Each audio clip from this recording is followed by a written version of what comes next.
ദൈവനാമം മഹത്വപ്പെടുമാറാകട്ടെ.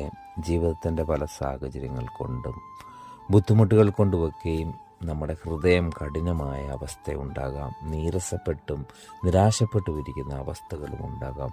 ഇവിടെ സങ്കീർത്തനങ്ങൾ 95-ൻ്റെ 6-7 ഒക്കെയും വാക്യങ്ങളിൽ പറയുന്നു, വരുവീൻ നാം വണങ്ങി നമസ്കരിക്കുക, നമ്മെ നിർമ്മിച്ച യഹോവയുടെ മുമ്പിൽ മുട്ടുകുത്തുക. അവൻ നമ്മുടെ ദൈവമാകുന്നു, നാമോ അവൻ മേയ്ക്കുന്ന ജനവും അവൻ്റെ കൈക്കിലെ ആടുകളും തന്നെ.